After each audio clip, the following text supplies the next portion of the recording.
Hello， 大家好，我是兜兜。唐振答应萧炎，只要他能帮自己成功炼制丹药，就给他一个获得天火三玄变的机会。唐振要炼制的丹药是7品高级的火蒲丹，他将火蒲丹的部分药方分别给了萧炎和丹塔的氪金长老幻大师。炼制时，萧炎和幻大师只需要按照药方上的要求各司其职便好。唐振并不是炼药师，他只负责利用9龙雷罡火来提炼药材，而药材之间的融合则需要萧炎和幻大师来负责。唐振放出自己的药鼎，召唤出9条火龙，开始提炼药材。萧炎和幻大师的灵魂力量也在各自火焰的保护下进入药鼎。火蒲丹的炼制分为8部分，第一部分的药材很快就在唐振的异火提炼下完美浮现。萧炎和幻大师两人虽然是第一次合作，但他们都是炼丹老手，有着极其丰富的经验，很快就进入了状态。当萧炎已经在融合第2部分的药材时，幻大师才刚刚融合好他第1部分的药材。萧炎展现出来的炼丹天赋，让唐振、幻大师以及在场的其他炼药师都颇为震动。火蒲丹的炼制繁琐程度有些超过了萧炎和幻大师的预料，他们不仅要不眠不休的炼丹，还要在消耗灵魂力量融合药材时分神抵御9龙雷罡火的高温侵蚀。在这种情况下，有着琉璃炼心火的萧炎情况还好，但幻大师在第5轮的药材融合时便有些体力不支。好在他们准备了不少恢复用的丹药，才能一边嗑药一边炼药。花了将近9天的时间，唐振终于将所有的药材都提炼完了。接下来就靠萧炎和幻大师将这8团药液融合。一想到天火三玄变，萧炎手掌猛然紧握，这一次只能成功不能失败。随着时间的流逝，萧炎和幻大师终于将各自的药液融合，接下来便是将这一青一红的2滴药液彻底融合成丹。但幻大师的灵魂力量经过这几天的长时间工作，已经开始逐渐虚弱。当2滴药液碰撞，一股能量波动重重的撞击在药鼎内壁，这股能量震荡将已经是强弩之末的幻大师撞得吐血倒地。幻大师的意外状况让唐振和唐火儿脸色都变得十分苍白。萧炎看着幻大师迅速回神望向药鼎之中，只要一想到炼丹失败就得不到天火三玄变，萧炎就十分不甘。他眼中涌上一抹狠色，问唐振可否让他继续炼制下去。继续下去或许还有一线生机，放弃的话就是彻底的失败了。看着萧炎眼中的拼劲，唐振一咬牙让萧炎继续炼制，还说就算最后失败也怪不得他。萧炎表示自己会竭尽全力一试。萧炎将自己的灵魂力量毫无保留地涌进药鼎中，这2滴液体中的药力十分狂暴，对彼此都很排斥。这种情况算得上是萧炎这么多年炼丹以来第一次遇见。他将所有的灵魂力量对着2滴药液狠狠地压缩，虽然药液反扑得厉害，但最终还是被萧炎强势压制，慢慢的开始融合凝固。这种状态持续了足足1天1夜后，一股庞大的天地能量波动了起来，焚炎谷上空涌现一片乌云，乌云之中雷霆滚滚。望着天空上正酝酿着的丹雷，唐振和在场的炼药师都十分激动。看到萧炎虚弱的状态，唐振终于从激动中清醒过来，他让萧炎先休息一下，丹雷交给他就好。不过萧炎拒绝了唐振，虽然他十分虚弱接不了丹雷，但他的地妖魁可以。唐振原本还担心萧炎虚弱的身体不行，见萧炎放出地妖魁后，只叮嘱他有状况只管说一声。萧炎并不理会广场上疑惑的目光，只吩咐地妖魁接下丹雷。当丹雷结束，萧炎迫不及待地想要看看地妖魁强化到了什么程度。妖魁分为天地人3级，从颜色上区分，分别是铜、银以及金色。看到经过丹雷洗礼后依旧是银色的地妖魁，萧炎轻叹了一声，正准备收起地妖魁，却发现地妖魁空洞的双眼中隐隐有一丝金色光泽。看到这丝金色，萧炎决定以后一定要让地妖魁多吸收丹雷，好让他早日进化到天妖魁。火蒲丹终于炼制成功，事情告一段落，早已力竭的萧炎也终于放心的晕了过去。萧炎再次醒来，发现自己的灵魂力量已经恢复了许多。天火尊者告诉萧炎，他已经昏迷了5天。萧炎上次在天山雪潭浸泡时，天火尊者的灵魂也借助雪潭温养了一段时间，得到了一点好处。萧炎以为他的实力恢复到了斗尊级别，但天火尊者告诉他，如果找不到合适的身体，他怕是永远也恢复不到斗尊的实力。为了能让自己有更更多的保障，萧炎决定将为天火尊者炼制肉体的事提前。炼制肉体需要生骨融血丹、七阶魔兽的精血以及斗宗强者的骨骸。对萧炎来说，后两者都不是什么难事，难的是炼制生骨融血丹。生骨融血丹是7品顶峰的丹药，比火蒲丹还要难炼制多了。现如今的萧炎连独自炼制火蒲丹都是成功率极低，更不要说生骨融血丹。萧炎决定去药老的纳戒中找其他类似效果的丹药替代，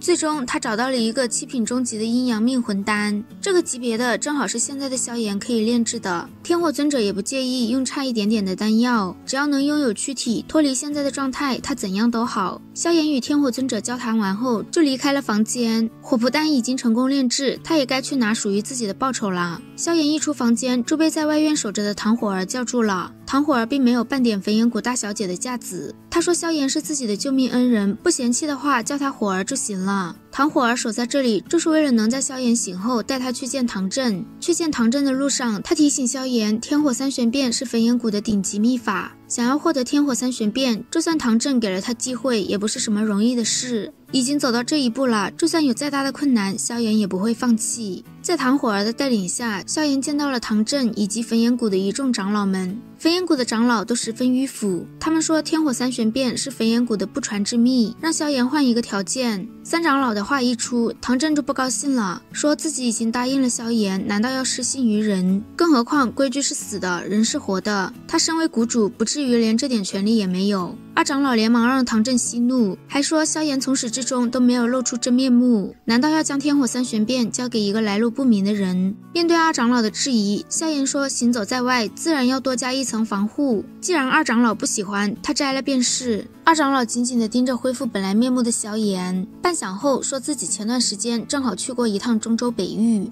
而把北域那边闹得沸沸扬扬的青年就叫萧炎。二长老笃定地说萧炎和炎萧应该是同一个人吧。萧炎面不改色地承认自己的身份，但他并不觉得这有什么关系。二长老说萧炎与风雷阁结怨是因为他身怀3000雷动，如今又想要天火三玄变，问萧炎为何对别人的斗技这般感兴趣。萧炎很平淡地说3000雷动的来历并不需要跟二长老交代，至于自己是否对别人的斗技感兴趣，更不是二长老能管的事。萧炎的话并不算客气，一下子就气得三长老站出来训斥他。不过萧炎懒得搭理这两个迂腐的家伙，他只让唐振表态，只要他说一句自己掉头就走。唐振这个人并不迂腐，也很重承诺，更何况他知道谷内的规矩，并没有承诺直接将天火三玄变交给萧炎，而是让萧炎以焚炎谷的核心弟子身份经过考验才能得到天火三玄变。听到唐振的话，二长老和三长老对视一眼，说谷内核心弟子的考验一直是由长老院设置，只要萧炎能在他手中坚持10个回合，天火三玄变的事任由唐振决定。二长老的话一出，整个大殿顿时变得十分安静，唐振和唐火儿更是十分生气。二长老身为斗宗巅峰，只差一步进入斗尊层次的强者，由他出手未免太过欺负人了。见二长老为难，三长老说萧炎既然能斩杀风雷北阁的长老，想必底牌不少，不如就与他交手。三长老实力比二长老弱，但也是货真价实的8星斗宗，甚至比废天还要强上一些。唐振并不同意他们的考验，而是让萧炎与唐火儿比试，只要赢了唐火儿便算通过考验。二长老和三长老却不同意由唐火儿出手。就在他们唧唧歪歪的时候，萧炎说既然二长老执意让三长老无尘出手，便依他吧。今日自己若不依着这两个老家伙的意思，很有可能无法将天火三玄变从焚炎谷带走。面对8星斗宗的无尘长老，萧炎能顺利得到天火三玄变吗？